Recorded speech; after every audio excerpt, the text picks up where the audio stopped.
Hello everyone, welcome again to Northern Dreams as we continue to showcase the TAB Northern Winter Series. Was a really big week last week. We're going to review that. Of course, the Townsville Cup was an absolute belter, and Chris Nelson, as I welcome him to the show. Chris, was a big week of racing in Townsville. A cup, I made comment to you there a little earlier off air. Gee, they raced tight up there in Townsville. They do, Simon. Hi to you and hi to everybody. And yeah, it was a great day of racing on Friday at Townsville. As you say, we had really competitive racing, especially when they get out of that straight in the Townsville Cup and everybody's jockeying for positions.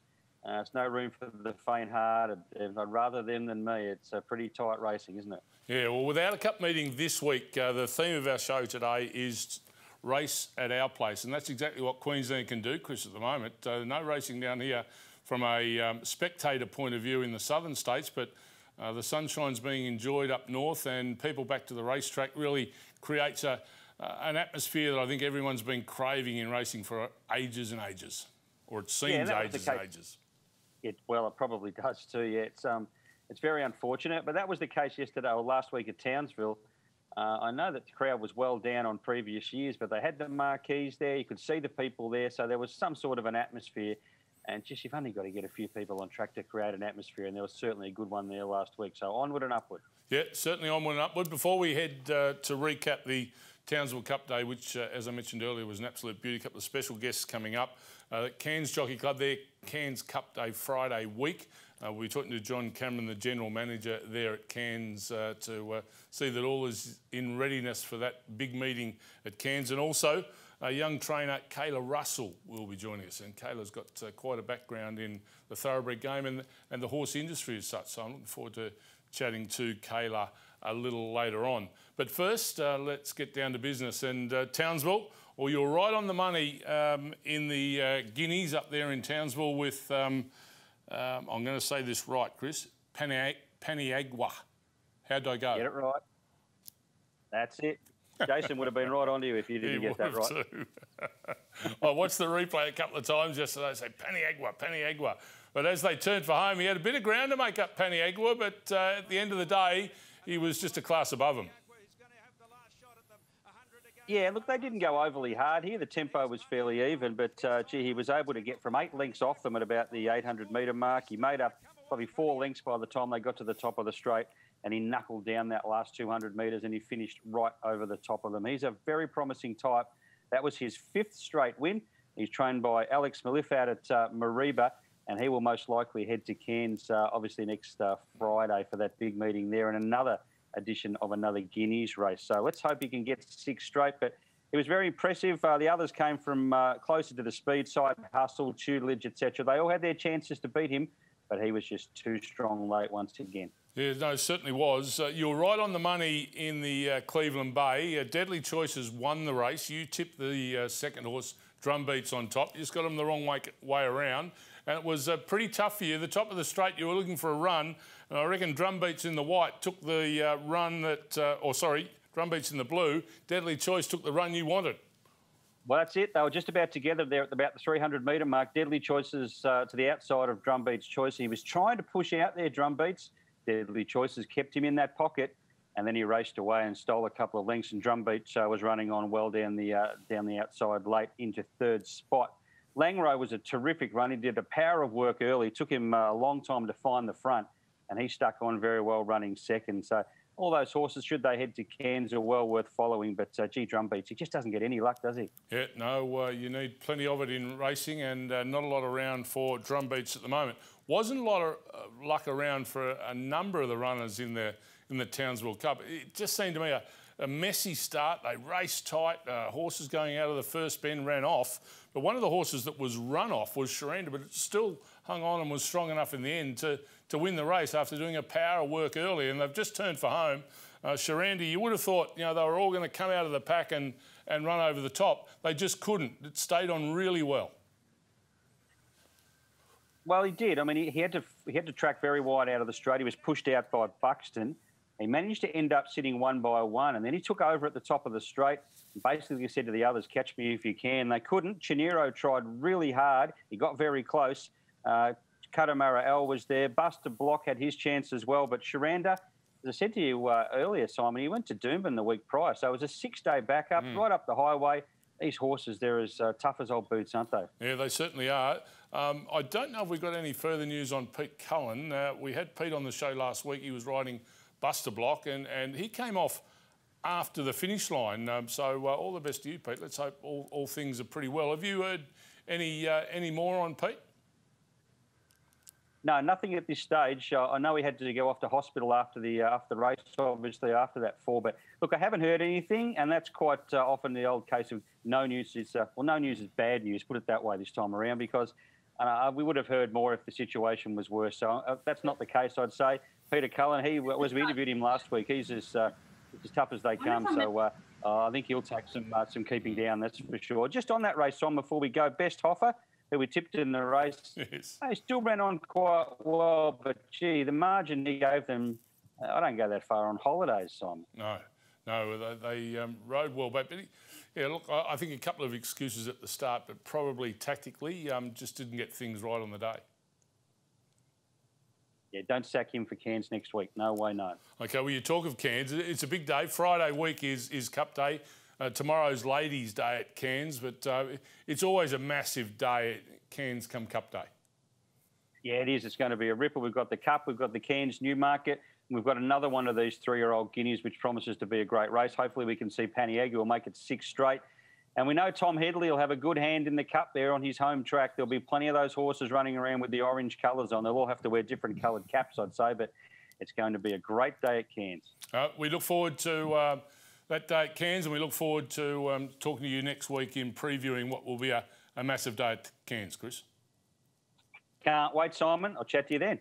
I mentioned a little earlier the massive day coming up at Cairns next Friday, Cairns Cup Day.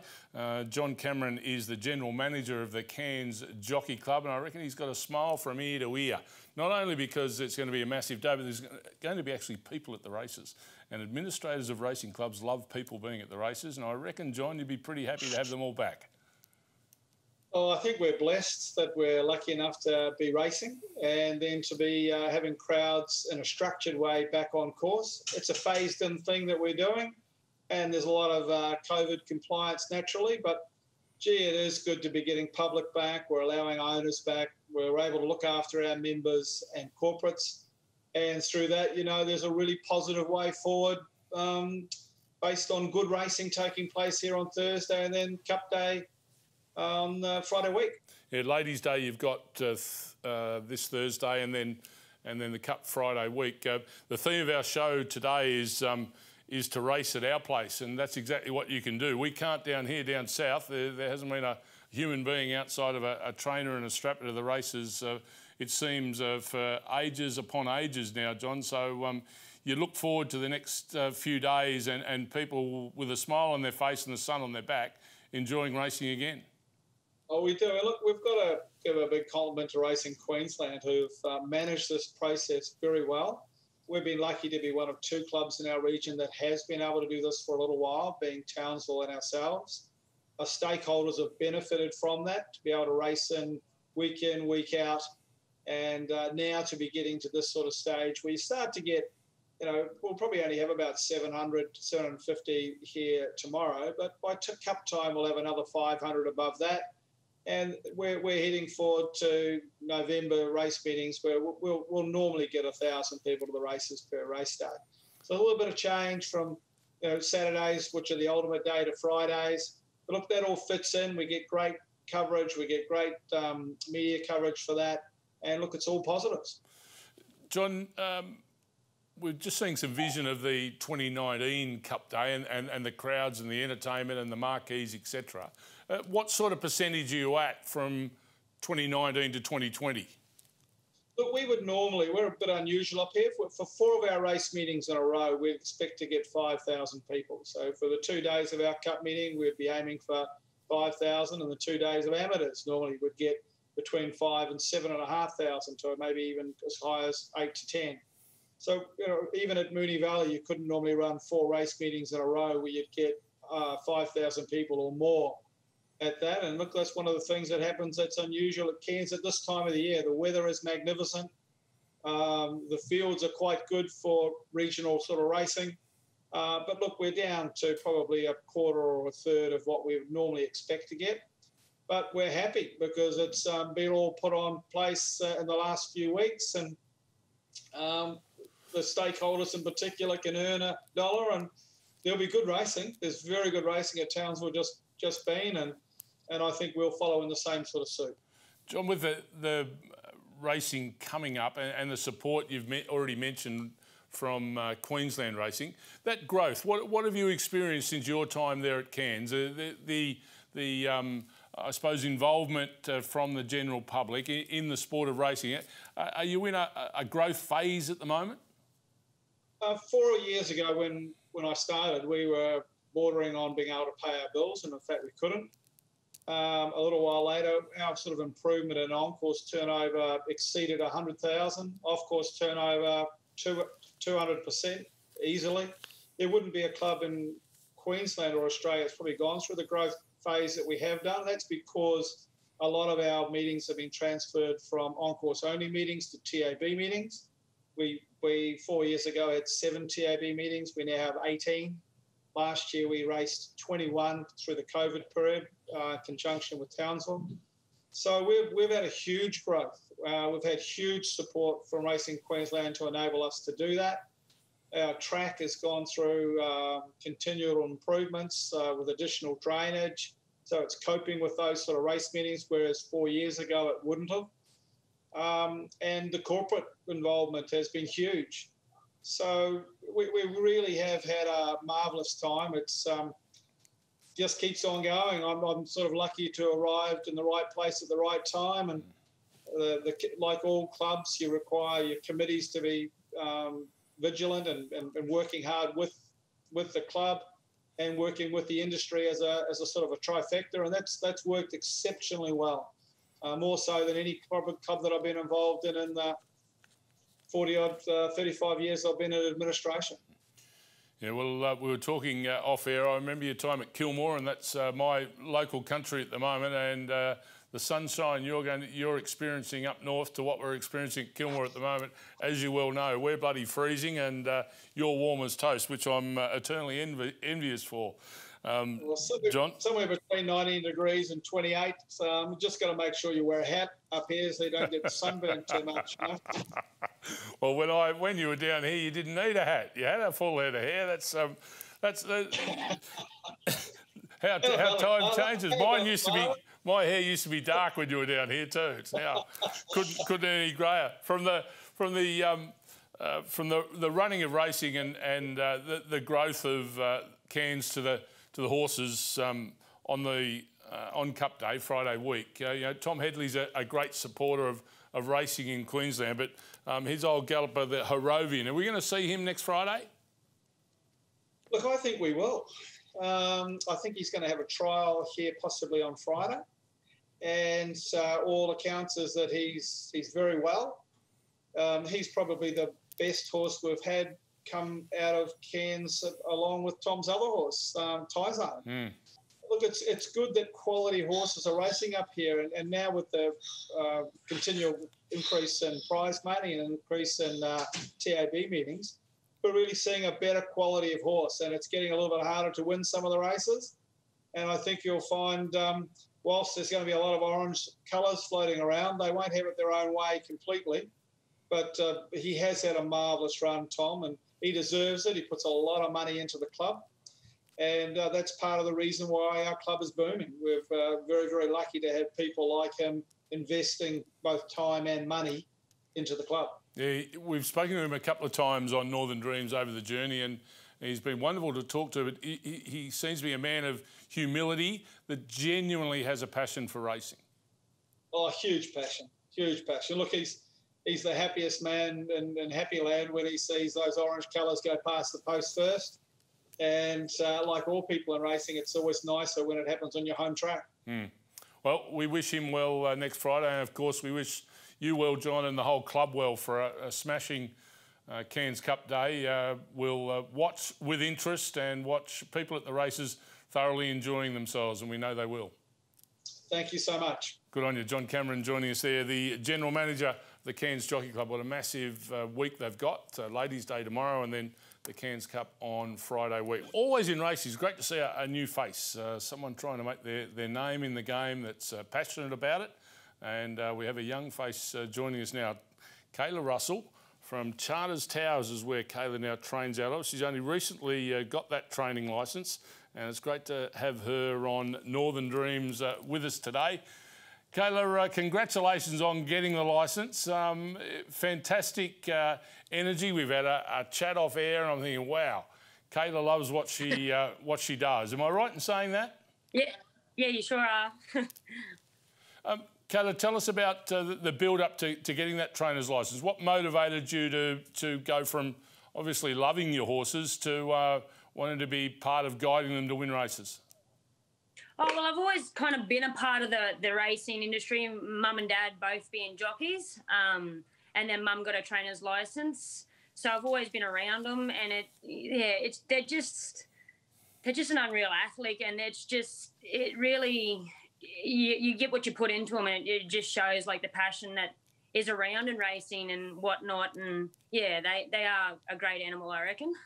Well, I agree with you completely. They're a great animal. You had a great day. Final Warning, I think, was your first winner as a trainer back in June. Am I right in saying that? Yeah, yep.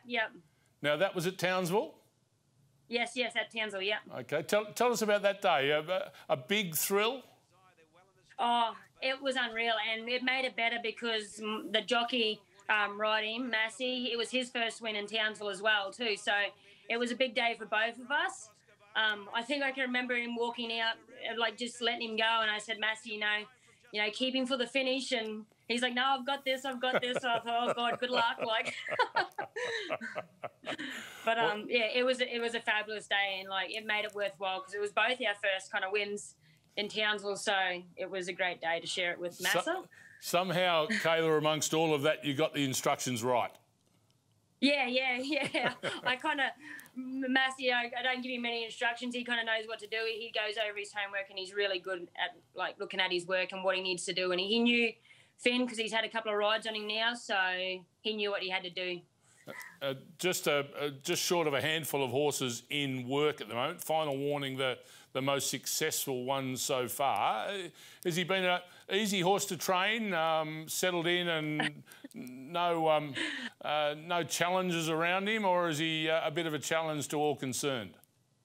Well, he's not the most challenges horse I've had, but he has, I don't know how you'd put it.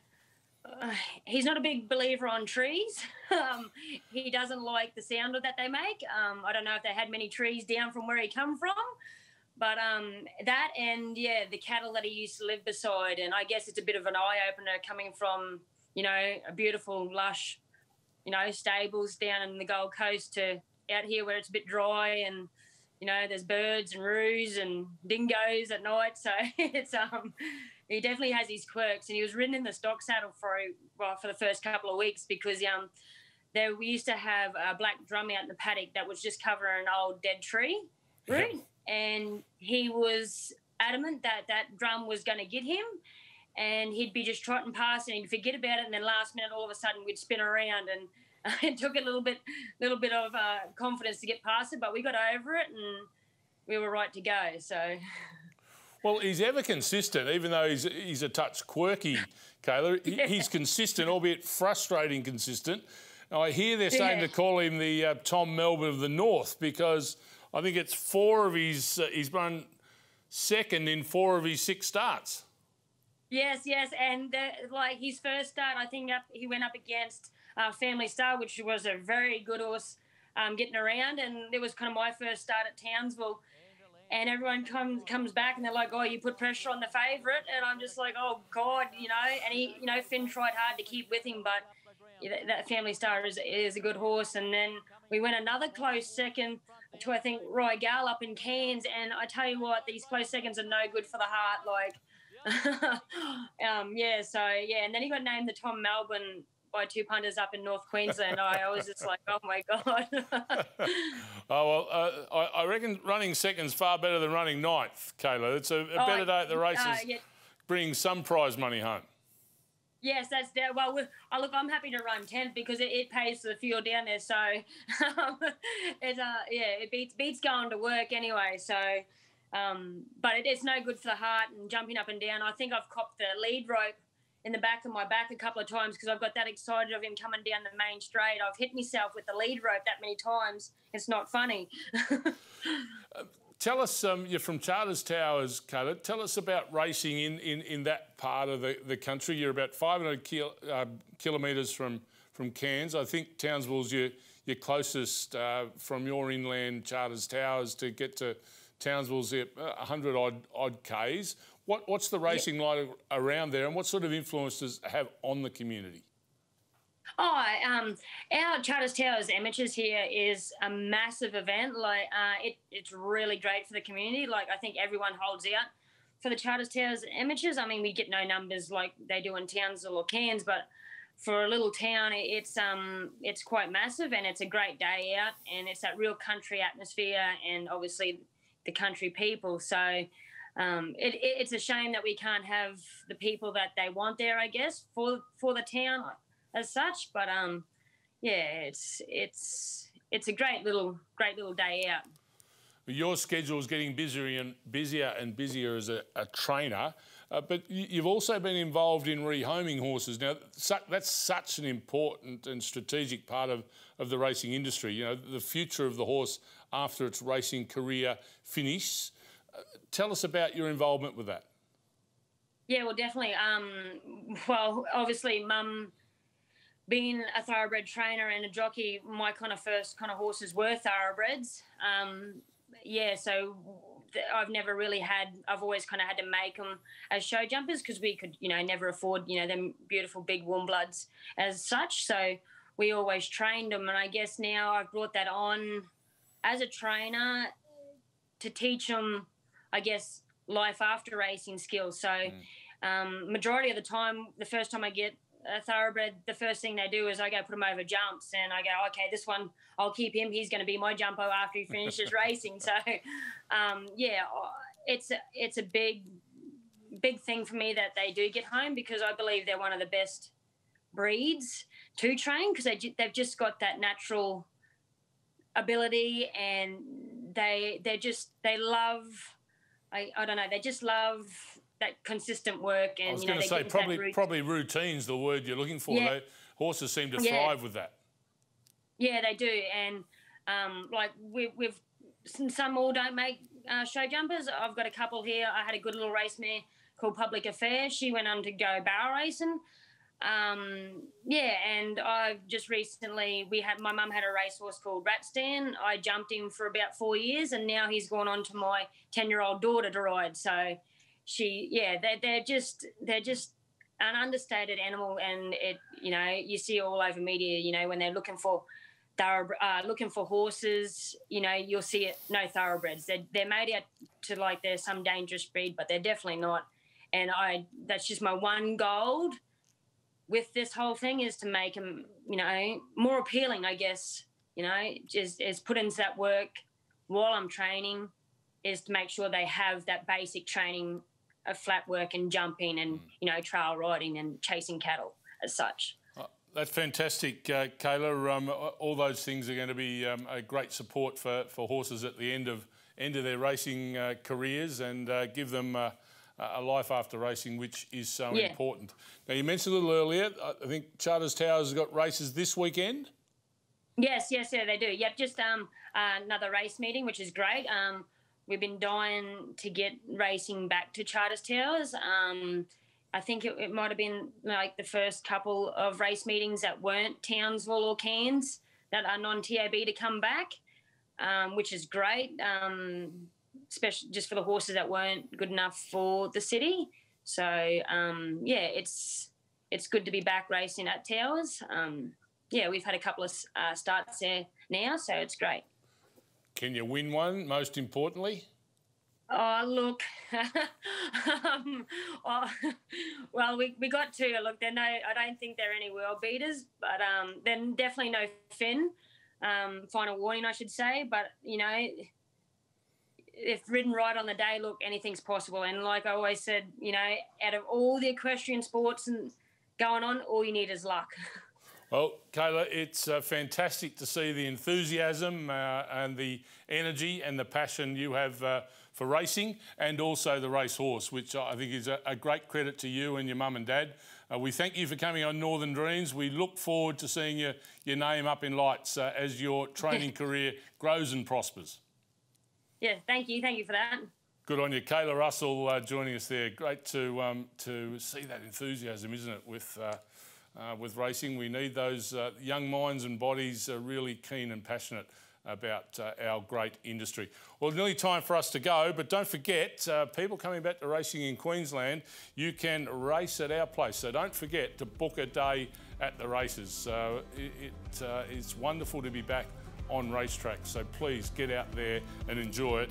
Book a day at the races and race at our place. But from Northern Dreams for now, it's cheerio. We look forward to seeing you prior to the Cairns Cup meet next week.